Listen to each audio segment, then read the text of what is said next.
কিছু বলতে চাইছিলাম না ভাই, ঠিক আছে, কিন্তু দুইটা কথা বলি আমি। যেটা আর কি আমার মনে হইলো যে আপনার আর্জেন্টিনার সাথে স্পেনের ফাইনাল খেলা হয়েছে। স্পেনের সাথে আর কি আর্জেন্টিনা 1-0 গোলে হারছে, এটা তো আপনারা সবাই জানেন। এর জন্য আর কি ব্রাজিল সমর্থকরা আর কি আর্জেন্টিনা সমর্থকদের একটু মানে টল করতেছে আর কি, বুঝেনি তো। এই যে যেমন গর্তে পলায় রইসা, এই সেই এমন কিছু টল করতেছে।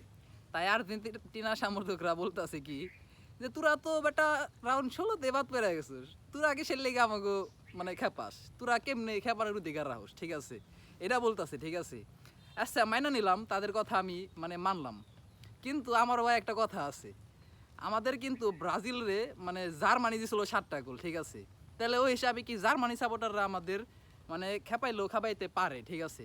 কিন্তু জার্মানি 7টা দেওয়ার পরেও এটা বলে কারা বেশি? আর্জেন্টিনা সাপোর্টাররা। আর্জেন্টিনা সাপোর্টাররা সবসময় কিন্তু এই যে এই 7টা গোলের কথা বলে, 7 আপ 7 আপ 7 আপ। কিসের লেগে রে ভাই? হে তগো তোরা দেশ নাই কে, তারপরেও তোরা 7 আপ করে পারবি। এখন তোরা মানে ইয়ের সাথে স্পেনের সাথে হারছো, আমরা কিছু কইয়া পারব না, না?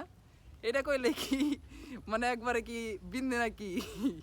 ঠিক আছে, কিছু কইতে চাইছিলাম না ভাই, ঠিক আছে, কিন্তু এক একজনের মেসেজ, এক একজনের কমেন্ট দেখে আর কি কথাগুলো বলতে হইলো।